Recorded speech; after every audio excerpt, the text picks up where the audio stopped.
अस्सलाम वालेकुम, मेरा नाम है ज़ुहैब भट्ट और आप देख रहे हैं बनाम सरकार का ये स्पेशल एपिसोड। आज मैं मौजूद हूँ additional IG Punjab traffic Waqas Nazir साहब के साथ। उनसे बातचीत करते हैं। अस्सलाम वालेकुम सर, कैसे हैं आप? थैंक यू सर मैं जानना ये चाह रहा था, आजकल तो ट्रैफिक कवानीन, पहले हमने देखा एक आया ट्रैफिक एक्ट आया 2025, उसके वो लेके बड़ी सारी रिजेंटमेंट आई, लोग बड़े परेशान हुए। उन्होंने कहा कि ये तो हमारे बड़ा खिलाफ है। ट्रकों की बात हो रही थी, शहर में आने की बात हो रही थी, हर जगह हड़ताल हो गई। फिर इसके बाद जो हेलमेट का कानून सख्त हुआ या सीट बेल्ट का हुआ, उस पर लोगों ने ट्रैफिक पुलिस के साथ ऐसे किया कि मुझे खुद ये आना शुरू हो गया कि इसको कैसे डील करते हैं आप, जब ऐसा हो जाए तो क्या करते हैं आप? बिस्मिल्लाहिर्रहमानिर्रहीम।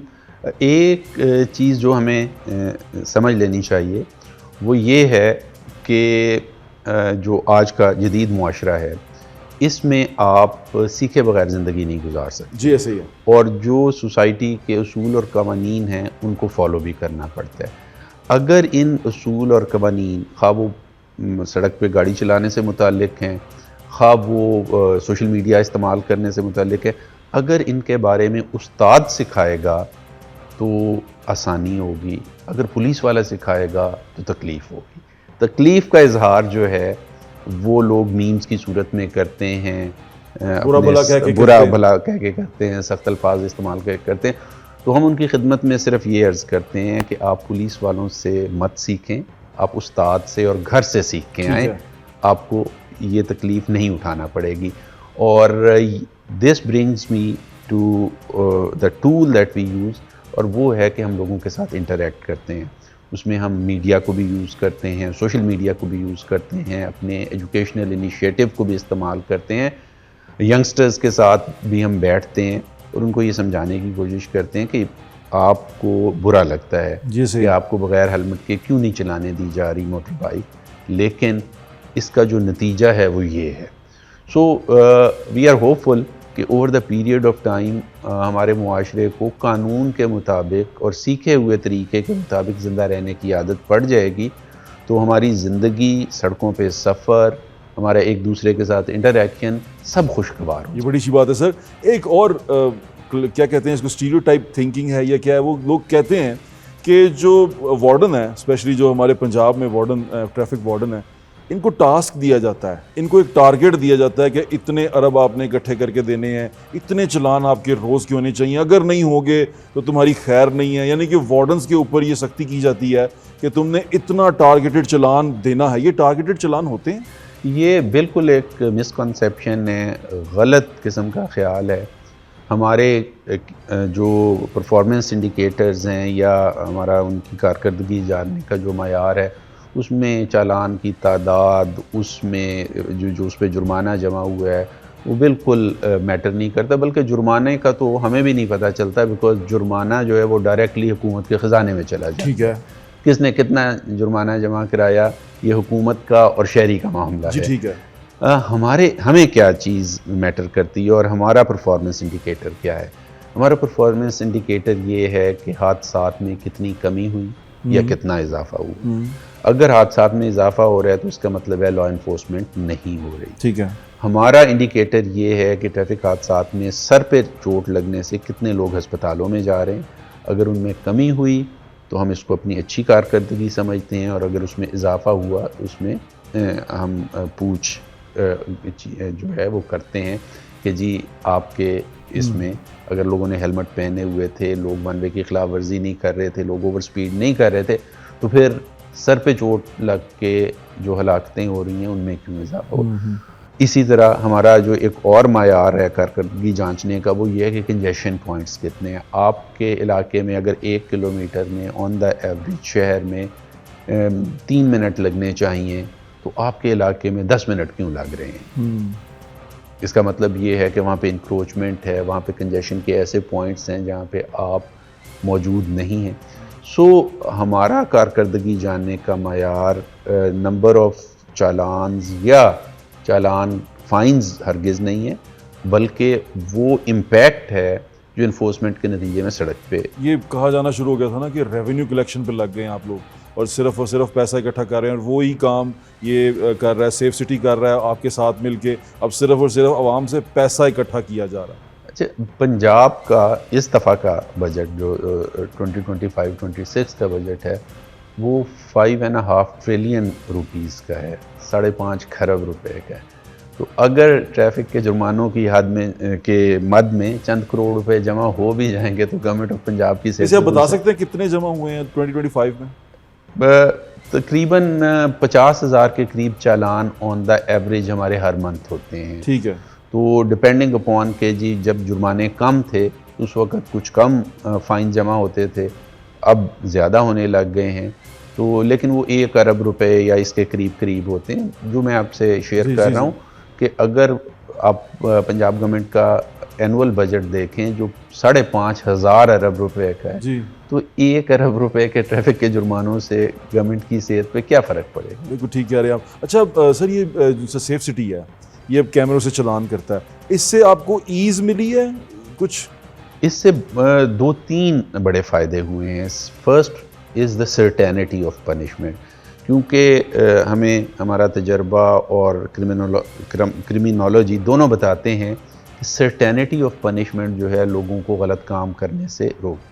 अगर आप किसी भी ऑफेंस का जुर्माना 1 लाख रुपए रख दें और चांस है कि 90% लोगों का जुर्माना नहीं होगा तो लोग वो रिस्क ले लेंगे। इसके मुकाबले में अगर जुर्माना 5,000 रुपये है लेकिन 90% चांस है कि अगर आप वो वायलेशन करेंगे तो जुर्माना हो जाएगा तो लोग 5,000 से भी बचने की कोशिश करेंगे। ठीक कह रहे हैं। जो कैमरा है वो किसी को स्पेयर नहीं करता। जो वार्डन है वो थक के बैठ सकता है, वो मुरव्वत पे छोड़ सकता है, किसी और कंसिडरेशन पे ओवरलुक कर सकता है, लेकिन कैमरा किसी को नहीं छोड़ता। सो पहला एलिमेंट जो सेफ सिटी या दूसरे जो कैमराज हैं वो लाते हैं वो सर्टेनिटी ऑफ पनिशमेंट है। सेकंड जो वो एलिमेंट लाते हैं वो ट्रांसपेरेंसी का एलिमेंट है। चूँकि आपकी जो वायलेशन है उसका विजुअल एविडेंस मौजूद है तो आपके या मेरे पास कोई चांस नहीं है कि हम उसको चैलेंज कर सकें कि जी मैंने तो हेलमेट पहना हुआ था, खामखा मेरा। तीसरा जो है वो ईज़ ऑफ डूइंग बिजनेस है। जब आप एक वार्डन को किसी जगह पे खड़ा करते हैं तो उसकी एक कॉस्ट है। जी हाँ। और वेयर एज अगर आप कैमरा वहाँ पे लगा देते हैं तो वो कैमरा एक दफ़ा की जो आपकी इंस्टॉलेशन कॉस्ट है उसके बाद आपको फ्री ऑफ कॉस्ट पड़ता है और आप वहाँ से मुसलसल डेटा लेके। चौथी चीज़ जो उसमें है कि वो डेटा जो है आपके पास एक डिजिटल फॉर्म में मौजूद होता है, उसका आप एनालिसिस कर सकते हैं, उसकी बुनियाद पे फ़ैसला कर सकते हैं कि किस जगह पे किस किस्म की इन्फोर्समेंट मैकेनिज़्म की ज़रूरत है, कहाँ पे वन वे की खिलाफ वर्जी हो रही है तो उसको रोकने की ज़रूरत है, कहाँ पे ट्रैफिक सिग्नल्स को लोग जंप कर रहे हैं तो उसके लिए कुछ करने की ज़रूरत है। तो ये फ्यूचर ऑफ इन्फोर्समेंट जो है वो टेक्नोलॉजी है। अच्छा सर, एक और वो आप देख रहा था मैं ड्राइविंग के लिए भी आप एआई का इस्तेमाल कर रहे हैं, उससे बात करूँगा, लेकिन इससे पहले मुझे ये बता दें कि जो ट्रैफिक सिग्नल है इसका कोई टाइम है कि जिसमें ये फ्री हो जाए? जैसे हम जब छोटे थे तो हम देखते थे कि 11 बजे के बाद 10 बजे के बाद तमाम सिग्नल्स फ्री हो जाया करते थे। अब रात को 3 बजे तक वो सिग्नल चल रहे होते हैं, 4 बजे सुबह तक चल रहे होते हैं कि एक ही शख्स खड़ा है और वो कैमरे की वजह से वहाँ खड़ा है और कोई और चीज़ भी हो सकती है, उसके साथ कोई वारदात हो सकती है, कोई चीज़ हो सकती है। तो इस तरह ये ठीक है क्या? लाहौर में तो हम intelligent traffic management system introduce करा रहे हैं। चूँकि हम अब जितने भी हमारे इंटरसेक्शंस हैं उनको विजुअली देख रहे होते हैं तो अब हम AI एनेबल्ड सिस्टम्स ला रहे हैं जिसमें वो खुद एनालाइज करेगा कि ट्रैफिक का रश किस साइड पे कितना है और उसके मुताबिक सिग्नल की ड्यूरेशन ज़्यादा या कम ऑन ऑफ खुद करेगा। वो ऑन ऑफ खुद करेगा और फिर जहाँ पे ये सिचुएशन उसको नज़र आती है कि बाकी 3 रोड्स के ऊपर कोई नहीं है और चौथी रोड पे एक शख्स या 2 शख्स खड़े हैं तो वो उस सिग्नल को ओपन कर देगा ताकि उनको वहाँ पे खड़ा ना होना पड़े। आहिस्ता आहिस्ता ये आप AI को यूज़ करेंगे? जी, आहिस्ता आहिस्ता ये सारे का सारा सिस्टम जो है पंजाब के तमाम बड़े शहरों में चला जाएगा और गवर्नमेंट ने अब रिसेंटली इजाज़त दी है कि ये फिर आने वाले महीनों और सालों में तहसील लेवल पे भी चला जाएगा सिस्टम। अच्छा सर, ये तहसील लेवल पे चला जाएगा। ये आप गाड़ी इस्तेमाल कर रहे हैं अब AI की, आप मैं देख रहा था बाहर वो उसको ठीक कर रहे थे, लगा के चेक टेस्ट कर रहे थे। शिकायतें ही आती थी कि जो ट्रैफिक वार्डन्स हैं जो टेस्ट लेते हैं ड्राइविंग का, वो ड्राइव में किसी को पास नहीं होने देते। बड़ा मुश्किल है वो टेस्ट पास करना, और वो टेस्ट पास करके आपको वो करना बहुत ही मुश्किल तरीन काम था। तो ये इसलिए किया जा रहा है। जी, बुनियादी तौर पे जैसे मैंने आपसे शेयर किया ना कि हम टेक्नोलॉजी में, और Punjab police specially, traffic police नहीं सिर्फ, पंजाब पुलिस शायद फ्रंट रनर्स हैं इस पूरे रीजन में इन यूज़ ऑफ टेक्नोलॉजी। 2013 से हम डिजिटाइजेशन की तरफ गए, फिर हम मुख्तलिफ ऐप्स लेके आए। अब हमारा जो फाइनेंशियल मैनेजमेंट सिस्टम है, हमारा ह्यूमन रिसोर्स मैनेजमेंट सिस्टम है, हमारा police station record management system है, ये सारे का सारा डिजिटाइज है। तो उसी को रिवायत को कायम रखते हुए हम जो अपने तमाम प्रोसेसेस हैं, वो लाइसेंसिंग का प्रोसेस है, वो हमारा चालानिंग का प्रोसेस है, वो हमारा इंक्रोचमेंट रिमूवल का प्रोसेस है, उस सब को डिजिटाइज कर रहे हैं। और उससे हमें 2-3 बड़े फ़ायदे मिलते हैं। एक तो ट्रांसपेरेंसी आ जाती है, जिस तरह मैंने आपसे शेयर किया कि इवन इन्फोर्समेंट में आप किसी को चालान करते हैं और उसकी वीडियो मौजूद है, तो ये इल्ज़ाम नहीं लगाया जा सकता कि इसने बदतमीज़ी की है या उसने बदतमीज़ी की है या इसने ज़्यादती की है। सिमिलरली लाइसेंसिंग में भी जब आप इस गाड़ी के ऊपर लाइसेंस का टेस्ट देते हैं, तो फिर आप ये शिकायत नहीं कर सकते कि मुझे गाड़ी चलाना आती थी तो मुझे फ़ेल कर दिया गया, या फ़लाँ साहब को गाड़ी चलाना नहीं आती थी तो वार्डन ने हेल्प करके उसको वो दिलवा दिया। सो पहला एलिमेंट ट्रांसपेरेंसी का आ गया। दूसरा एलिमेंट जो है डेटा एनालिसिस का हमें मिल जाता है कि जो हमारी कॉमन मिस्टेक्स हैं, जो हमारे ज़्यादातर लोग जो हैं वो करते हैं। फॉर एग्ज़ाम्पल ड्राइविंग में हम देखते हैं जो मैनुअल डेटा हमारे पास है कि जब आप रिवर्स कर रहे होते हैं तो हमारे लोगों को काफ़ी ज़्यादा प्रॉब्लम पेश आती है। मोस्टली लोग रिवर्स करते हुए फेल होते हैं। तो वो चीज़ें फिर हम लोगों को ट्यूटोरियल्स की सूरत में अपने ड्राइविंग स्कूल्स में ज़्यादा प्रैक्टिस करा सकते हैं ताकि वो बेहतर ड्राइवर बन के सामने आएँ और जो उनकी कॉमन मिस्टेक्स हैं उनको बिल्कुल ठीक कर सकें। और आखिरी चीज़ जो है वो अकाउंटेबिलिटी है, और चूँकि जो डिजिटल रिकॉर्ड है वो सारे का सारा ऑडिटेबल होता है, ट्रेसेबल होता है। उसमें अगर मैं गलती करता हूँ तो वो मेरे नाम पे महफूज है, अगर आप गलती करते हैं या फेवर किसी को देते हैं तो वो आपके नाम पे महफूज है। तो वो भी जो हमारा सर्विस डिलीवरी का मयार है उसको इंश्योर करता है कि हमारे लोग जब लाइसेंसिंग का पूरा प्रोसेस कर रहे हों तो वो उस मयार पे पूरे उतरें।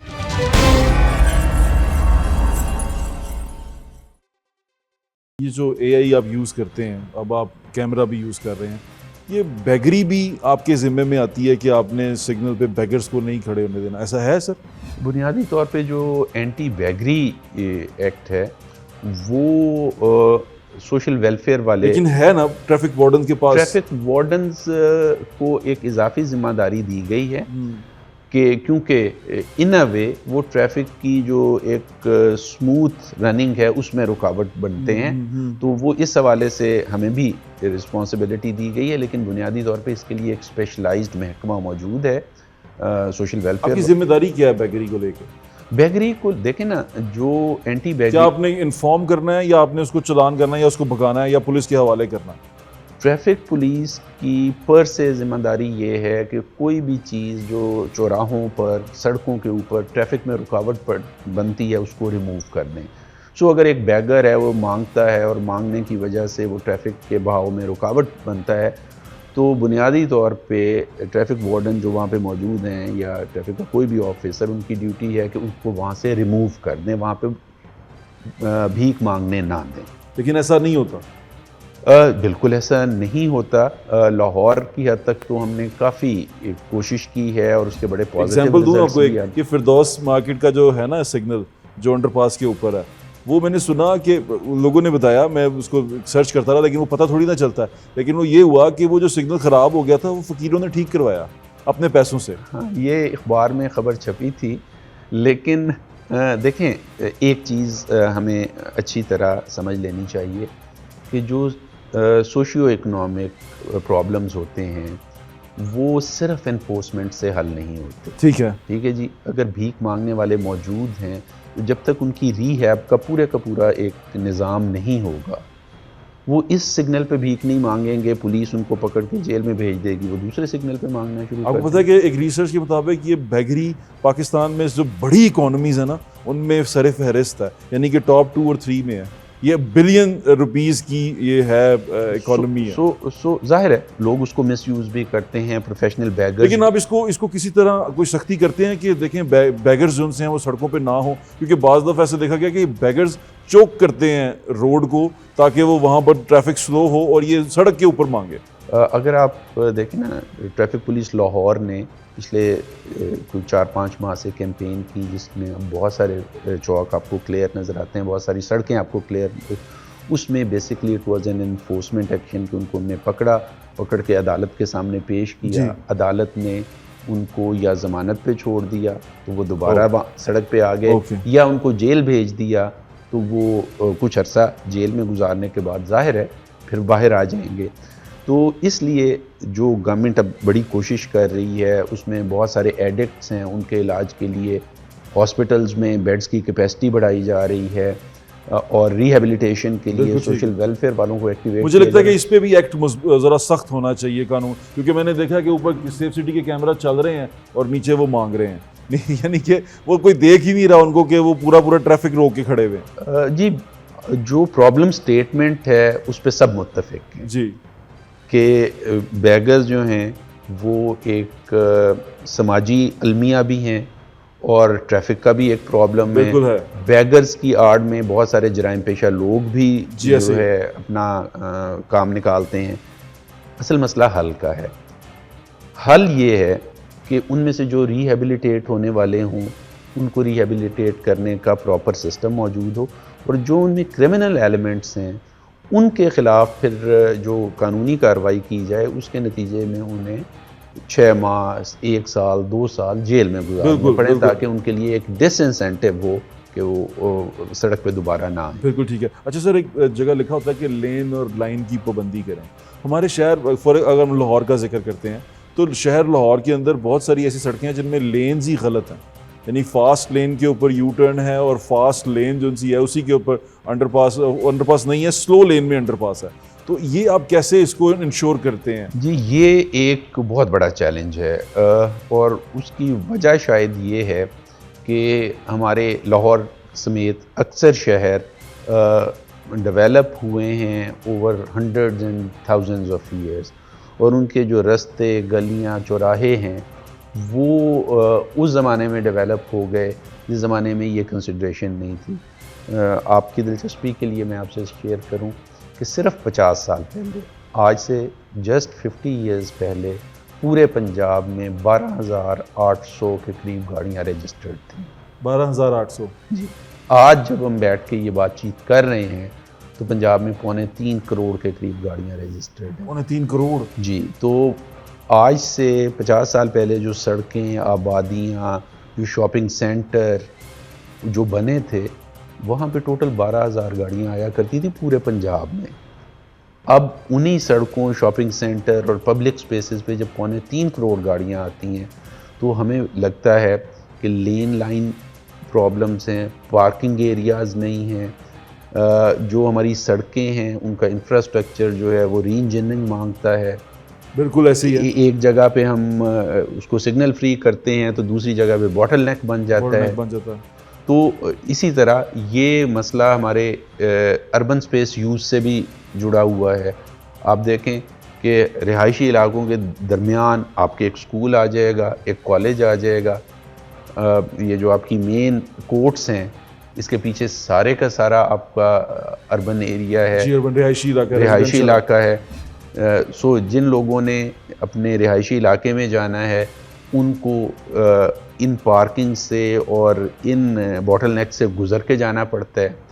तो ये एक whole of the government approach का काम है, जो कि बड़ी खुशी की बात है कि मौजूदा गवर्नमेंट ने इसका जो एक्चुअल चैलेंज है उसे महसूस किया है और whole of the government level के ऊपर अब काविश की जा रही है, जिसमें ट्रांसपोर्ट डिपार्टमेंट जो है पब्लिक ट्रांसपोर्ट को इंट्रोड्यूस कर रहा है।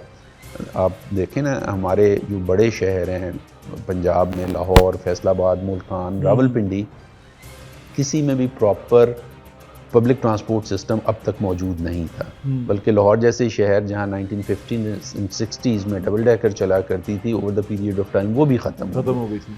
तो जब आपके पास पब्लिक ट्रांसपोर्ट सिस्टम नहीं होगा तो फिर हर शहरी जो है वो अपनी सवारी लेगा और उस सवारी को जब वो सड़क पे लेके आएगा तो उसका जो वॉल्यूम है, इजाफा उसके होगा। पार्किंग का प्रॉब्लम है, उसमें लेन लाइन का डिसिप्लिन है, उसमें राइट ऑफ वे का प्रॉब्लम है, वो सारे के सारे मल्टीपल टाइम ज़्यादा हो जाएंगे। अच्छा सर, ये पिछली दफ़ा जो हड़ताल हुई थी ट्रैफिक एक्ट के जो बारे में हुई थी कि ट्रैफिक एक्ट बहुत सख्त है, वैसे मुझे उस पर थोड़ा इख्तलाफ नहीं था, कोई कुछ 2-4 पॉइंट्स पे था लेकिन ज़्यादा नहीं था, मैं उसको जब पढ़ा था।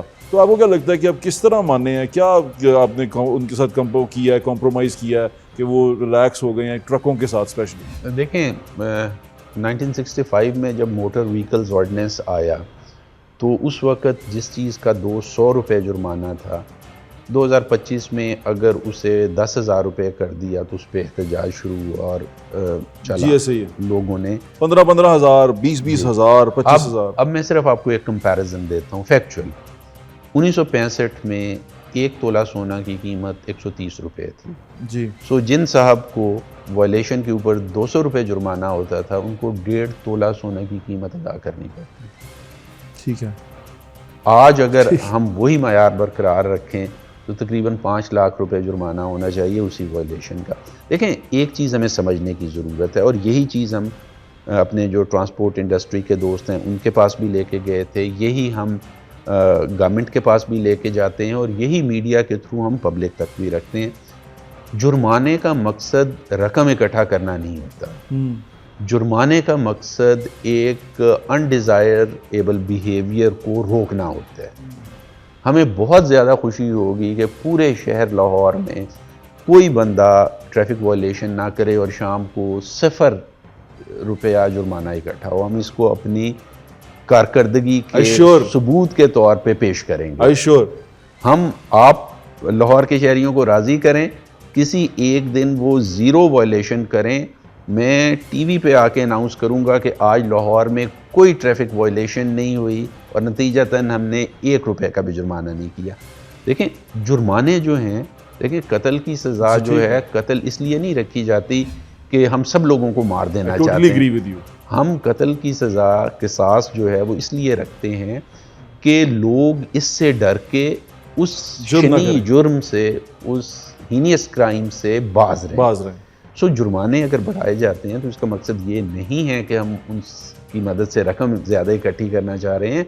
उसका मकसद ये है कि लोग उसका जो क्वांटम देख के वो वायलेशन करने से दूर रहें, ताकि इसलिए जुर्माने बढ़ाए जाते हैं।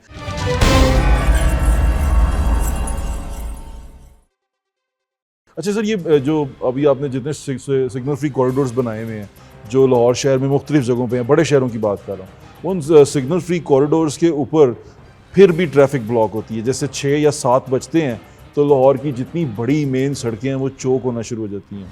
इसके लिए कोई बनाया गया, इंतज़ाम किया गया कि ये इससे बचा जा सके? क्योंकि उस वक्त, स्पेशली उस वक्त एम्बुलेंसेस फंसी होती हैं ट्रैफिक में, तो बड़ी तकलीफ़ होती है। जी, ये बुनियादी तौर पे it is connected with mega plan.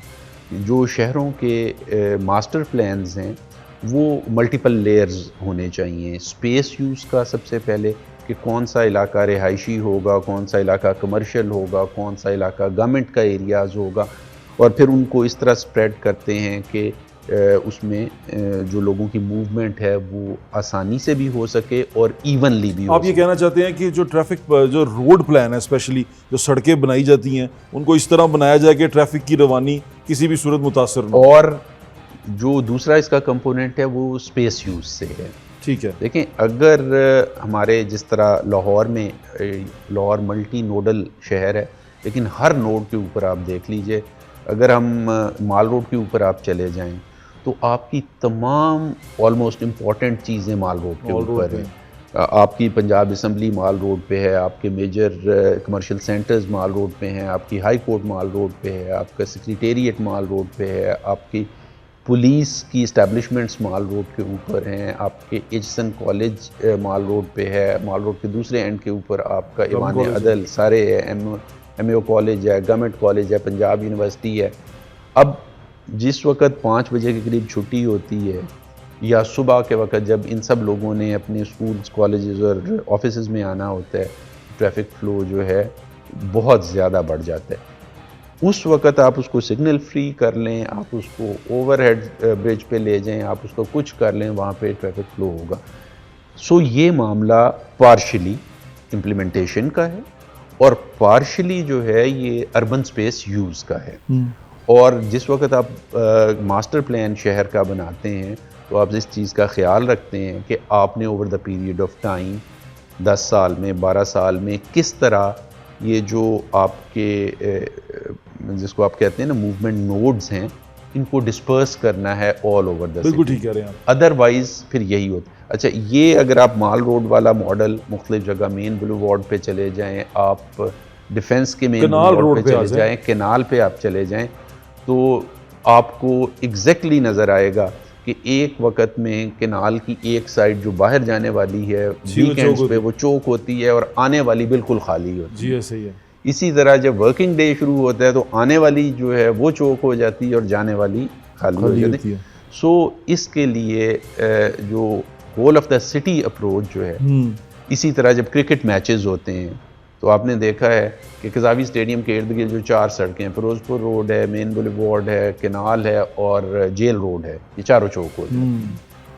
हालांकि जो मूवमेंट होती है वो किसी एक या दो सड़क के ऊपर हो रही है, लेकिन ये इस तरह आपस में कनेक्टेड हैं, जुड़ी हुई हैं सड़कें कि अगर एक सड़क चौक होती है तो उसका सारे का सारा जो ट्रैफिक है वो दूसरी सड़क पे शिफ्ट हो जाता है। बिल्कुल ठीक है। सो इसके लिए हमें स्पेस यूज़ जो है शहरों में, बड़े शहरों में, उसको कंसिडर करने की बहुत ज़रूरत है और फिर उसको रीडिस्ट्रीब्यूट करने की ज़रूरत है ताकि शहर के तमाम हिस्सों में ज़्यादातर सहूलियात मुयस्सर हों और लोगों को ट्रैवल ना करना। बिल्कुल ठीक है। अच्छा सर, एक पॉलिसी के बारे में जानना चाहता हूँ। ट्रैफिक वार्डन्स हैं, ये शुरू हुए थे 2000 अर्ली 2000 में, तो ये हमें बताएं कि इनका जो सर्विस स्ट्रक्चर है, जो इनकी तरक्कियां हैं, वो मैकेनिज़्म में कई लोग नाराज़ नज़र आते हैं कि जो लोग शुरू 2002 में थे वो तो हो गए, लेकिन जो कुछ दिन रह जाते थे वो तरक्की नहीं पा सके, इंस्पेक्टर में नहीं जा सके। अब तो DSPs भी आना शुरू हो गए इसके अंदर, तो अंदर से DSP क्यों नहीं बनाए जा रहे या ज़्यादा उनको क्यों नहीं प्रमोट किया जा रहा, बाहर से क्यों लाए जाते हैं? बहुत ज़्यादा अभी तो पिछले 2-3 साल में जितना ट्रैफिक वार्डन सर्विस का स्ट्रक्चर स्ट्रीमलाइन हुआ है, हमें कुछ बताएं उसके बारे में। जो पिछले 20 साल से बॉटल नेक्स थे जिनकी वजह से लोग प्रमोट नहीं हो पा रहे थे, वो सारे के सारे दूर कर दिए गए हैं। इस वक्त जब हम आपस में बात कर रहे हैं तो हमारी ट्रैफिक सर्विस के 100 के करीब ऑफिसर्स जो हैं प्रमोट हो के DSP रैंक पे जा चुके हैं और पंजाब के तकरीबन 30 डिस्ट्रिक्ट में, स्पेशली उन डिस्ट्रिक्ट्स में जहाँ CTOs नहीं हैं, जी, उन तमाम डिस्ट्रिक्ट्स में डिस्ट्रिक्ट ट्रैफिक ऑफिसर यानी district commander of traffic police is from traffic service. ठीक है। इसी तरह अभी रिसेंटली गवर्नमेंट ऑफ पंजाब ने फास्ट ट्रैक प्रमोशन की भी एक पॉलिसी इंट्रोड्यूस कराई है। जिस तरह हमारी एग्जेक्टिव पुलिस में थी, वो ट्रैफिक पुलिस में भी इंट्रोड्यूस करा दी गई है कि अगर कोई टैलेंटेड आदमी है और वो समझता है कि मैं लाइन में लग के सीनियरिटी पे प्रमोट नहीं होना चाहता, तो उसको चांस मिलेगा कि वो पब्लिक सर्विस कमीशन के थ्रू अगले रैंक में एग्ज़ाम के थ्रू चला जाए, तो उससे भी हमारे टैलेंटेड लोग ऊपर आएंगे। तो इस वक्त ये कब लागू होगी सर कि वो दे सकते हैं, पेपर दे सकते हैं? ये अब भी नोटिफाई हो चुकी है, तो अब जो नेक्स्ट प्रमोशन होगी उसमें सीनियरिटी कम फिटनेस पे भी लोग प्रमोट होंगे और फास्ट ट्रैक भी अवेलेबल होगी, उससे भी लोग प्रमोट हो सकेंगे। सो इस वक्त हमारे 100 के करीब लोग जो हैं वो DSP रैंक में हैं। जब वो अपना टाइम पूरा कर लेंगे, वो शिकायत ये करते थे कि बाहर से जो DSP आता है, इस वक्त जो बाहर से आने वाले DSPs हैं वो मिनिमलिस्टिक हैं, बहुत कम है, ना होने के बराबर है। मैंने जैसे आपसे अर्ज किया कि CTOs चूँकि ग्रेड 18 या 19 के होते हैं और उस ग्रेड में हमारे पास अभी ट्रैफिक सर्विस के लोग नहीं हैं, ठीक है, तो वहाँ पे हमारे पास CTOs के तौर पे जो एग्जेक्टिव कार्डर के लोग हैं। बाकी जहाँ पे हमें 17th ग्रेड के डिस्ट्रिक्ट कमांडर्स चाहिए, वो तमाम के तमाम जो हैं वो हमारे ट्रैफिक सर्विस के। इनकी वर्दी का भी इशू है ना कि सर कि ये ग्रीन वर्दी नहीं पहनते, इनको वार्डन की वर्दी पहननी पड़ती है। वो स्पेशलाइज्ड यूनिफॉर्म्स सिर्फ ट्रैफिक वार्डन्स के लिए ज़रूरी नहीं है, हमारे एलीट के लोग भी डिफरेंट यूनिफॉर्म पहनते हैं, हमारे स्पेशल प्रोटेक्शन यूनिट के लोग भी तमाम यूनिफॉर्म सर्विसेज में इसी तरह होते हैं। नेवी, आर्मी, एयरफोर्स की यूनिफॉर्म डिफरेंट है और दैट इज़ टू सिग्निफाई और related to their specific job. For example हमारे जो ट्रैफिक वार्डन हैं, इनका बहुत ज़्यादा एक्सपोजर होता है सन से, सारा दिन धूप में खड़े होते जी हैं। ठीक है, उसके लिए लाइट रखा जाता है। जी, इनको अगर हम काले रंग की वर्दी पहनाएंगे या डार्क कलर की वर्दी पहनाएंगे तो इनके लिए कंफर्टेबल नहीं होगी। सिमिलरली जो उनका अब डीएसपी तक वर्दी तो है ना वार्डन वाली? वार्डन वाली वर्दी तमाम वार्डन सर्विस के लोग पहनते नहीं मतलब डीएसपी अगर का रैंक होगा हैं। तो जो अगर डीएसपी के रैंक हैं तो वो ये नॉर्मल जो ऑलिव ग्रीन यूनिफॉर्म पहन सकते हैं और पहन भी रहे हैं। अच्छा सर, ये डेपुटेशन होती है, ये डेपुटेशन पे जा सकते हैं दूसरे डिपार्टमेंट्स में? अगर डेपुटेशन में नहीं जा सकते क्योंकि उसके लिए एक ख़ास किस्म की महारत की ज़रूरत है कि आपने इन्वेस्टिगेशन की हो, अपने ऑपरेशंस में काम किया हो और सर्टन आपकी qualify even to qualify for promotion in executive cadre, उसके लिए भी रिक्वायरमेंट है कि आपने थाने में 2 साल काम किया हो। तो अगर आपने थाने में काम नहीं किया हुआ और आपने ट्रैफिक का काम किया हुआ तो आप अपनी कैडर ही में प्रमोट होते हैं और वहीं पे सर्व करते हैं। बेसिक सैलरी क्या है सर एक वार्डन की जो इंडक्ट होता है, शुरू में स्टार्ट करता है? डिपेंडिंग अपॉन स्टार्ट करता है जैसे जो स्टार्ट करता है वो उसी ग्रेड की जो है, जो हमारे इस ग्रेड 7 का जो 30 से 40 हज़ार से शुरू होते हैं, ये 40,000 प्लस 40,000 प्लस से शुरू होते हैं। और सर ये प्रमोशन के साथ सैलरी बढ़ती जाती है या एक्सपीरियंस के साथ भी सैलरी बढ़ती जाती है? हर साल ये के साथ जो हमारे ट्रैफिक वार्डन्स के पे एंड अलाउंसेस हैं वो बिल्कुल उसी तरह बढ़ते हैं जिस तरह बाकी सारे के सारे सरकारी मुलाजिम के हर साल इंक्रीमेंट मिलती है, which is certain percentage of their basic पे। जीएसए। और सो हर साल जो वो सीनियर होता जाता है तो उसकी तनख्वाह बढ़ती जाती है। फिर जब वो प्रमोट होते हैं तो नए रैंक में नई सैलरी शुरू होती है उस रैंक की, और उस तरह फिर वहाँ से आगे नई इंक्रीमेंट्स लगती हैं।